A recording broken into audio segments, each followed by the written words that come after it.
네, 전일 코스피 지수는 2340선에 안착하며 사흘 연속 연중 최고치를 경신했습니다. 코스닥 지수도 연중 신고가를 다시 쓰는 흐름이 연출이 됐고요. 올해 이제 국내 증시의 상승률이 세계 최고 수준에 달하고 있습니다. 코로나19 사태를 겪은 뒤 시장이 더욱 가파르게 상승을 하고 있는데요. 오늘 이슈 그리고 실적이라는 키워드로 두 분과 종목에 대한 전략을 자세히 세워보겠습니다. 펠리즈 투자 리서치 김민수 대표, 이베스트 투자증권 IM 영업팀 염승환 차장 나와 계십니다. 안녕하세요. 네, 본격적으로 이제 실적을 보기에 앞서서 절일상 마감 이후로 나온 이슈를 하나 짚고 넘어가 보도록 하겠습니다. 현대중공업그룹이 두산인프라코어 인수를 추진한다라는 뉴스가 나왔습니다. 시간에 걸해서 두산인프라코어 상한가를 기록했고 두산그룹주들이 전체적으로 영향을 받는 모습이었는데 오늘 장에서 이 이슈가 두산그룹주들을 어떻게 움직일까요? 네, 최근에 주가 동향을 보면서 조만간 무슨 얘기가 나오겠다라는 생각이 딱 들었는데 어제 느낌이 오셨어요? 네, 두산인프라코어를 벌써 6개월 전부터 매매를 하다 보니까 네. 느낌이 왔는데 또 이런 얘기가 나오기 시작하네요. 근데 지금 관련된 쪽을 보게 되면 일단 현대중공업 그룹들이 아마 현대건설기계가 가장 또 주축이 되지 않을까 생각이 되고 있고요. 그와 함께 이제 두산인프라코어를 인수한다는 소식에 일단 무엇보다 가장 먼저 환호할 쪽은 두산그룹이겠죠. 네. 무엇보다 지금 자산 매각과 함께 또 이제 지분 매각을 통해서 정상화를 시키려고 하는 과정 쪽에서 변화가 나온다라고 하게 되면 그래도 가장 어떤 두산그룹 쪽에 좀 활로가 열려진다라는 관점 쪽에서 주목을 해야 될 것 같은데 무엇보다 이제 두산인프라코어 같은 경우는 당연히 호재로 인식하면서 오늘 주가가 급등을 출발을 하겠죠. 네. 근데 여기서 중요한 부분들이 또 추가적으로 어떤 글로벌 국가들도 SOC 투자가 계속 활발하게 이어지면서 경기 부양책을 쓰고 있는 상황 쪽에서 이 부분이 같이 연관돼서 나올 중기적인 그림들도 맞다라고 볼 수 있는데 근데 하나 최근에 이 두산인프라코어를 매매하면서 느낀 점은 한번 급등해서 출발하거나 강하게 시세가 붙었을 때 따라가면 오히려 약간 좀 며칠 뒤에는 좀 타격을 입습니다. 물릴 수 있는 거군요. 그렇죠. 그렇기 때문에 오늘 적어도 한 20% 이상 출발한다라고 하게 되면 추가적으로 추격 매수는 하지 마시고요. 자연스럽게 또 차익 매물이 나왔을 때 그래서 특히 어떤 매각과 함께 기업의 개선 기대감은 또 상당히 높은 상황이기 때문에 눌림목에 접근하자라는 관점 쪽으로 보시면서 일단 오늘 아마 시가 출발이 8,500원대 이상으로 들어가면서 나올 수 있는 변화들은 충분하기 때문에 일단 보유하신 분들의 영역이다라는 쪽으로 바라보시면서 대응하셨으면 좋겠습니다. 네, 알겠습니다. 현대중공업그룹이 두산인프라코어 인수를 추진한다라는 이슈 저희가 살펴보고 있는데 오늘자 매일경제신문 1면에도 이 기사가 실려 있습니다. 출근길 전에 이제 기사를 통해서 확인해 보실 수 있을 텐데요. 아무래도 이제 이 두산인프라코어가 현대중공업그룹에게 인수가 되면은 주가가 어떻게 움직일지 투자자분들이 가장 궁금해하는 부분이잖아요, 차장님. 주가 당연히 급등을 할 텐데, 근데 이제 저도 이제 기사나 이런 것들 확인해 봤는데 현대중공업 그룹 측에서는 아직까지는 검토하지 않고 있다라는 그런 기사들도 좀 일부 있더라고요. 그러니까 그런 걸 봤을 때는 아직 100% 좀 확실한 건 아니기 때문에 그런 부분에서 투자하실 때는 조금 주의하실 필요는 있지만 어쨌든 두산인프라코어나 두산 바켓이 됐던 지금 두산그룹은 매각을 안 할 수가 없는 입장이잖아요. 그래서 이게 현대중공업 그룹이 아니더라도 다른 업체들로도 지금 언제든지 매각은 좀 열려 있는 상황입니다. 그렇기 때문에 두산인프라코어가 그게 사실이 아니라 하더라도 이런 것들이 기폭제가 돼가지고 계속 주가를 좀 움직이게 만들 수 있는 요인으로 좀 작용할 수 있거든요. 그리고 요즘에 중국도 그렇고 전 세계가 또 인프라 투자 많이들 하고 있기 때문에 펀더멘탈까지 좀 받쳐주는 그런 상황이거든요. 그런 걸 봤을 때 두산인프라코어에 대해서는 좀 저는 올해 연말까지는 그러니까 매각 이슈가 완전히 종료되기까지는 항상 그렇지만 이렇게 소문이 날 때 항상 주가가 좀 강하거든요. 오히려 확정이 돼버리면 약해질 수 있기 때문에 지금 이런 이슈들은 굉장히 좀 주가에는 저는 긍정적으로 작용할 수 있다고 보고 있기 때문에 계속 8,000원 이상권에서 움직일 가능성이 좀 높아졌다. 이렇게 좀 말씀을 드리고 싶습니다. 네, 알겠습니다. 오늘 개장에 또 영향을 미칠 만한 이슈 먼저 체크를 해봤습니다.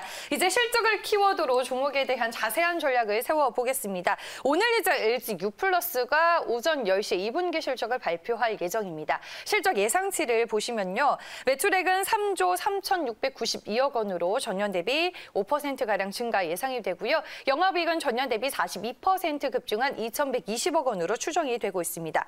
최근에 화웨이 리스크로 주가가 좀 과도하게 하락한 부분이 있고요. 하지만 실적 같은 경우에는 개선이 되고 있는 모습입니다. 실적 측면에서 오히려 지금 주가가 매수 기회가 될 수 있는 건가요, 차장님?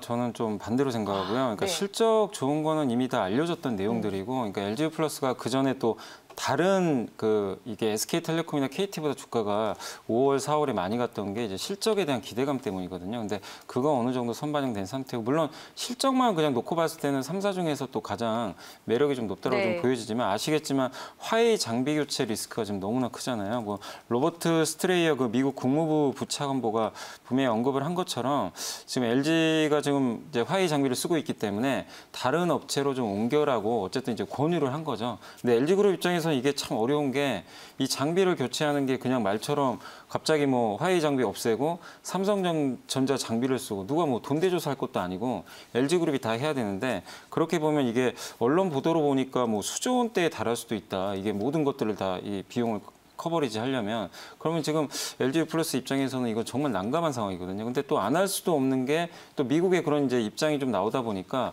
LG그룹은 지금 좀 진퇴양난인 것 같아요. 그러니까 투자자들도 그걸 아는 거죠. 그래서 당장 화웨이 장비를 안 쓸 수는 없지만 이제 나중에 순차적으로 교체할 가능성 분명히 있어요. 2021년, 22년으로 갈수록 또 어차피 장비라는 게 뭐 5, 6년 주기로 또 한 번씩은 교체를 해야 되기 때문에 그런 관점에서 장기적으로는 큰 리스크 요인은 아니라 하더라도 이게 어떻게 전개될지 지금 투자자들은 아직 아무도 알 수가 없습니다. 사실 LG그룹 그 수뇌부도 이거 결정하기가 쉽진 않을 거예요. 그렇기 때문에 당연히 주주분들 또 이걸 투자하려는 분들 입장에서도 이게 지금 물음표가 제기된 상황이잖아요. 주식처는 확실할 때 해야 되는데 물음표가 제기된 기업을 굳이 투자할 필요가 있느냐, 그런 관점에서 주가 하락은 아니더라도 상승할 수 있는 모멘텀은 아직은 좀 쉽지 않다. 그렇게 봤을 때 그 LG유플러스 말고 SK텔레콤이나 또 KT라는 좋은 또 선택지가 있잖아요. 어제 SK텔레콤도 실적도 잘 나왔고 주주 환원 정책도 잘 나왔기 때문에 지금 상황에서는 오히려 좀 SK텔레콤 쪽으로 통신주는 비중을 늘려보시는 전략이 좀 필요할 것 같습니다. 알겠습니다. 뭐 굳이 이제 통신주 내에서 최선호주를 택하자면 SK텔레콤 쪽으로 한 표를 던진다라고 조언을 덧붙여 주셨습니다. 다음은 CJ대한통운입니다. 2분기 실적 예상치 함께 보시죠. 네, 먼저 매출액 보시면요. 전년 대비 4% 증가한 2조 6,418억 원 예상이 되고요. 영업이익은 784억 원 예상이 되고 있습니다. 오늘 오전 10시 30분에 실적을 공개할 예정이고요. 택배 언택트 외에 해외 사업도 지금 정상화되는 모습이다라는 분석이 나오고 있습니다. 견조한 택배 실적 지금 예고가 되고 있는데 CJ대한통운 택배 1위 회사의 면모를 또 실적에서도 보여줄 수 있을까요? 네, 좋은 뉴스도 많은데 왜 주가는 안 갈까요? 이게 가장 큰 또 숙제인 CJ대한통운의 입장이 아닌가 생각되거든요. 게다가 이제 운수업자의 입장으로 봤을 때는 유가 하향도 한 몫을 했을 걸로 보여지고 있죠. 그와 함께 국내 쪽에서는 언택트의 대표적인 수혜 쪽이 이 택배 쪽에 대한 여러 가지 흐름들도 긍정적이다라고 볼 수 있는데, 이제 CJ대한통운의 발목을 잡는 부분이 해외 쪽 같습니다. 특히 벌써 해외 물류나 해외 사업부 쪽으로 활발하게 진행했던 부분들이 지금 코로나19 사태로 인해서 여러 가지 셧다운의 영향들이 그대로 나오다 보니까 국내는 괜찮은데 해외 쪽에 대한 어떤 자신감이 많이 떨어진다는 부분들이 아무래도 주가에 작용을 하는 흐름이 아닐까 생각되고 있고요. 그런 쪽으로 보게 되면 또 하나 눈여겨볼 수 있는 게 이 회사는 영업이익은 괜찮은데 순이익 자체가 영업이익을 못 따라갑니다. 그만큼 여러 가지 부담감이 실적에서 보여지는 만큼 특히 지금 현재 시가총액이 3조 5천억까지 나오는 부분에 대해서 순이익이 좀 뒷받침되지 못한다라고 하게 되면 아무래도 밸류에 대한 부담이 있다고 봐야 되겠죠. 그런 관점으로 봤을 때 하반기에는 뭐 개선 가능성은 있다고 하면서 작년 대비해서 한 10% 정도 매출이나 영업이익 쪽에 대한 성장 기대감은 있다고 하더라도 아직 지금 기점으로 봤을 때 해외 쪽에 대한 변화가 나오지 못한다라고 하게 되면 실적에 빠른 어떤 부담들도 이어지지 못할 것이라는 관점도 있기 때문에 이 부분을 확인하는 게 특히 IR을 통해서 이 부분을 확인하는 게 제일 중요하다고 봐야 될 것 같고요. 그러다 보니까 지금 기준으로 보게 되면 실적 발표와 함께 그래도 반등을 시도한다고 하더라도 약 한 16만 원대 부분을 안착할 수 있을 것인가가 중기적인 그리고 또 단기적인 또 하나의 중요한 변화라고 봐야 될 것 같습니다. 그래서 이 부분에 대한 강한 안착이 없다고 하게 되면 여전히 주가에 대한 탄력들은 좀 제한될 수 있겠다는 관점 쪽에서 오늘 실적 발표를 주의 깊게 보셔야 될 것 같습니다. 알겠습니다. 실적과 함께 주가 흐름 저희가 전략을 들어봤습니다. 다음은 롯데케미칼입니다. 오늘 오후 4시에 2분기 실적을 공개할 예정입니다. 롯데케미칼 실적 예상치 보시면요. 매출액은 전년 대비 31% 감소한 2조 7,555억 원 예상이 되고요. 영업이익 전년 대비 71% 급감 전망이 되고 있습니다. 시장 예상치를 하회하는 실적 예고가 되고 있습니다. 많은 분들이 롯데케미칼을 또 궁금해하시는 것 같은데 실적에 대한 눈높이를 많이 낮춰야 하는 건가요, 차장님? 네, 많이 낮추셔야 될 것 같아요. 이번에 또 그 대상 공장 또 화재까지 저번에 발생해가지고 지금 리스크가 아직도 좀 남아 있고 그래서 2분기 실적은 안 좋을 수밖에 없는데 사실 그렇지만 주가의 임이다 이런 부분들은 충분히 반영됐기 때문에 실적 쇼크가 나와도 주가가 크게 부러질 일은 없다 이렇게 말씀을 좀 드리고 싶고 근데 중요한 거는 이제 롯데케미칼을 바라봤을 때 우리가 이 기업에 이걸 투자를 했을 때 성장의 열매를 따먹을 수 있는 종목이냐 그걸 좀 보셔야 되는데 그게 좀 쉽지 않다는 게 지금 가장 큰 문제인 것 같아요. 하반기에도 지금 미국과 중국의 경쟁사들이 설비를 또 가동을 해가지고 이제 중단됐던 설비들이 정상적으로 가동이 되면 또 에틸렌이라든가 이런 쪽의 가격이 떨어질 가능성이 높은데 사실 석유화학 쪽은 계속해서 지금 공급 과잉 상태거든요. 그게 이제 계속 이어지는데 증설은 또 증설대로 계속 이어지고 그러다 보니까 지금 롯데케미칼에 대해서는 앞으로도 좀 의문부호가 많이 좀 심어지는 게 좀 사실인 것 같습니다. 그래서 성장 동력도 아직은 좀 부재하고 주가도 지금은 크게 오르기도 좀 크게 내리기도 좀 힘든 상황인데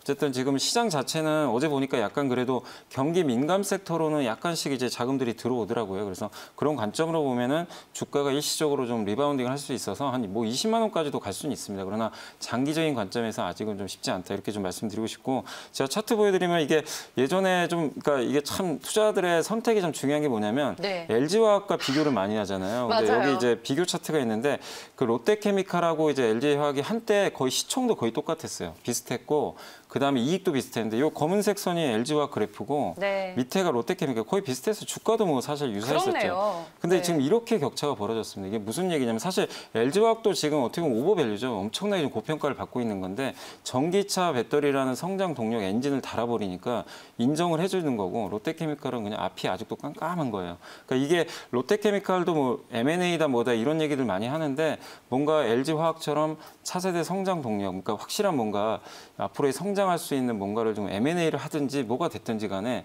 하나를 발굴해줘야 이게 시장에서 인정을 받을 수 있는 시기가 저는 올 수 있다고 생각합니다. 근데 그러기 전까지 그냥 석유화학 사업 하나만 가지고는 높은 밸류를 받기는 아직은 어려운 것 같습니다. 그래서 롯데케미칼 좀 주주분들 좀 어려우시겠지만 이게 또 현실이니까 또 어쩔 수 없는 것 같아요. 그래서 당분간 17만 원, 19만 원 사이 그냥 박스권 흐름 정도로만 일단 좀 움직일 것 같습니다. 네, 알겠습니다. 쉽지 않은 주가 흐름 예상을 해주셨습니다. 오늘을 기점으로 이제 다음 주까지는 또 게임주들의 실적 발표가 되고 기다리고 있습니다. 오늘 이제 그 중에 하나인 웹젠이 2분기 실적을 공개할 예정인데요. 실적 예상치 보시겠습니다. 매출액은 전년 대비 16% 증가할 것으로 보이고요. 영업이익 119억 원 전망이 되고 있습니다. 전년 대비 27.96% 증가한 수치입니다. 웹젠의 뮤 아크엔젤의 흥행이 지속이 되고 있고 이번 2분기 그리고 하반기까지도 호실적이 예상이 되고 있습니다. 웹젠은 어떤 기대감을 가지고 봐야 하나요? 네, 게임주 중에서 대장주처럼 움직이고 있습니다. 네, 그에 따른 변화를 봤을 때 첫 번째로는 실적이고요. 실적 변화 괜찮은데 또 하나 웹젠 하게 되면 빠질 수 없는 게 뮤죠. 과거에 한때 저도 빠져 있었던 게임이었는데 근데 이 뮤가 이 아크엔젤이 5월 달에 출시가 됐는데 지금 현재까지도 구글 매출 탑 10에 유지돼 있다. 그러면 실적이 안 나올래야 안 나올 수가 없겠죠. 그런 관점과 함께 또 이번에는 R2M이라고 하는 기존의 R2라고 하는 IP를 활용해서 또 모바일로 만드는 게임에 대한 기대감이 같이 반영돼 있다. 특히 지금 사전 예약 3일 만에 100만 명이 돌파가 됐다고 합니다. 그만큼에 대한 기대감이 뜨겁다 보니까 주가도 이를 반영하면서 움직이는 상황이라고 봐야 될 것 같은데 또 하나 지금 보면은 게임주 IPO가 또 이제 들썩이기 시작하죠. 특히 이제 미투온의 자회사 미투젠이 이제 이번에 8월 6일까지 해서 IPO 관련된 어떤 공모 청약을 받았는데 상당히 인기가 높다고 하죠. 그런 쪽과 카카오 게임즈까지 연결되다 보니까 게임주 전반적에 대한 기대감은 살짝 올라가는 건 사실이라고 봐야 될 것 같은데요. 하지만 주가가 일단 지금 동향을 보시게 되면 한 단계 레벨업이 시도가 되면서 좀 긴 시각으로 봤을 때 월봉상의 흐름을 보게 되면은 일단 직전 고점대 부근 영역인 4만 원대 진입 영역까지 좀 들어와 있는 상황들입니다. 그래서 아마 오늘 실적을 발표하게 되면 일단 시도는 하되 차익 매물도 한번 이어질 가능성이 높지 않을까라는 관점 쪽에서 바라보게 되면 일단 지금은 따라가는 것보다 차익 매물 나왔을 때 어떤 눌림목대에 대응하는 게 가장 좋지 않을까라는 관점이고요. 실적과 관련된 부분들 쪽은 기대감과 함께 맞춰져 있는 여러 가지 삼막대는 맞는데 단기 주가가 어느 변화가 나올 시점은 됐다는 관점 쪽에서 일단은 좀 주의를 할 필요가 있지 않을까 생각됩니다. 네, 알겠습니다. 웹전까지 오늘 이제 주요 업종 대표들의 실적 예상치 두 분과 정리를 해봤습니다. 마지막으로 오늘장 관심주 살펴보겠습니다. 어떤 종목인가요, 차장님? 저는 이제 스마트폰 관련 기업 중에 DAP 가져왔는데 네. 이게 요새 이 스마트폰 섹터도 이제 갤럭시 노트 뭐 폴더블 나오고 약간 이제 꺾이는 분위기인데 네. DAP는 좀 상대적으로 좀 못 올라서 한번 좀 관심 있게 보시면 좋을 것 같고 지금 시장 분위기가 좀 약간 못 오른 쪽으로도 좀 한 번씩 도는 것 같아요. 그리고 이 회사 이제 포인트는 뭐냐면 간단합니다. 그러니까 스마트폰 지금 메인 기판이라고 그러죠. HDI라고 하는데 이게 사실 삼성전기나 대덕전자 같은 이제 큰 기업들이 이 사업을 하고 있었는데 이게 돈이 안 되다 보니까 이쪽 사업 다 철수하고 뭐 반도체나 또 MLCC 이쪽으로 이제 집중을 하게 되면서 이쪽 시장이 그냥 완전히 어떻게 보면 이제 딱 눌려버린 거죠. 근데 지금 남아있는 업체가 코리아 서키트, 그다음에 이제 DAP, 일본의 이비덴이라는 이제 세 개 기업만 남아 있거든요. 근데 어차피 이 HDI 기판은 안 쓸 수는 없어요. 스마트폰에 반드시 들어가야 됩니다. 그렇기 때문에 앞으로 이제 남은 잔들의 좀 잔치가 될 수밖에 없고 또 최근에 스마트폰 관련 뭐 이게 부품이 조금씩 매출액이 좀 증가한다는 그런 시그널들이 나오고 있기 때문에 그런 관점에서 보면 이 코리아 서키트라든가 이비덴과 물론 좀 경쟁은 하고 있다 하더라도 충분히 이쪽 시장에서 어느 정도 파일을 저는 가져갈 수 있다고 좀 보고 있기 때문에 좀 관심 있게 좀 보시면 좀 좋을 것 같고 특히 이제 최근에 그 뭐 코리아 서키트 주가가 좀 상당히 좀 많이 올라갔었어요. 네. 근데 DAP는 상대적으로 좀 시총이 작아요. 시총이 좀 작다 보니까 시장에 알려져 있지도 않고 그리고 실적도 좀 과거에 좀 부진하다 보니까 수혜들이 좀 상대적으로 코리아 서키트를 먼저 선호했던 것 같아요. 근데 지금은 코리아 서키트가 또 오히려 많이 올랐기 때문에 지금 관점에서 좀 DAP 좀 관심 있게 보시면 좋을 것 같고 일단 매수가는 어제 종가 정도 좀 3,170원 매수하시면 좋겠고 목표가는 일단 3,600원, 손절가 2,950원 잡고 한번 대응을 해보시면 좋을 것 같습니다. 네, 알겠습니다. 오늘 DAP라는 종목을 소개해 주셨고요. 목표 주가 3,600원, 손절 가격 2,950원으로 가격 전략 세워주셨습니다. 두 분 여기서 인사드리겠습니다. 이베스트 투자증권 IM 영업팀 염승환 차장, 펠리조 투자 리서치 김민수 대표와 함께했습니다. 고맙습니다.